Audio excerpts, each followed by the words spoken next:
జగన్ ఏం మాట్లాడుతున్నాడు? ముస్లింస్ కి 4% రిజర్వేషన్ కల్పించాలి, మేము దానికి కట్టుబడి ఉన్నాం అంటారు. కేంద్రం ఏం మాట్లాడుద్ది? కోర్టు పరిధి ఏం చెప్తుంది? రిజర్వేషన్ ఇంక్లూడింగ్ కాపులు కూడా రిజర్వేషన్ కావాలని కోరుతా ఉన్నారు. 1950లో ఉంది కాపులకు రిజర్వేషన్, తర్వాత ఇవ్వలేదు.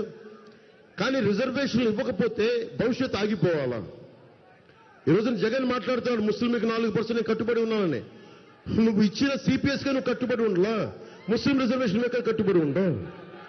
నువ్వు మద్యపానాన్ని నిషేధిస్తావని చెప్పి అధికారంలోకి వచ్చినవాడు, దానికే నువ్వు కట్టుబడలా. ఇసుక దోపిడీని అడ్డుకుంటానని చెప్పి నువ్వు కూర్చొని నువ్వు ఇసుకని సెంట్రలైజ్ చేసావు, ఒక్క కంపెనీకి ఇచ్చేసుకుని నీ కంపెనీలకి. ఇన్ని రకాలుగా మాటలు తప్పిన వ్యక్తి ముస్లిం సమాజానికి కూడా ఈరోజు ఏం చెప్తున్నాను? రిజర్వేషన్ ఇస్తాం, 4% మేము కట్టుబడి ఉన్నాం. దయచేసి ఆ మాట ఎవరు నమ్మొద్దు. ఎందుకంటే ఇవన్నీ వెళ్తే కాపు రిజర్వేషన్, అందరూ అన్ని కులాలు రిజర్వేషన్లు కోరుకుంటున్నాయి, ఏదో కొద్ది కులాలు తప్ప. మరి అది ఫైనల్ గా కోర్టులో తేలుద్ది. నా కోరిక ఏంటి, నా ఉద్దేశం ఏంటంటే కోర్టులకి తేల్చే లోపు సంవత్సరాలు పట్టొచ్చు, దశాబ్దం పట్టొచ్చు, 5 సంవత్సరాలు పట్టొచ్చు. ఈలో పరిస్థితి ఏంటి?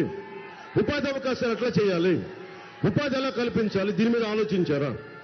దీని మీద ప్రభుత్వాలు ఆలోచించాలి కదా, దీని మీద జగన్ ఆలోచించాడా? ధర్మందే విజయం, పొత్తుదే గెలుపు, కూటమిదే పీఠం. జై హింద్.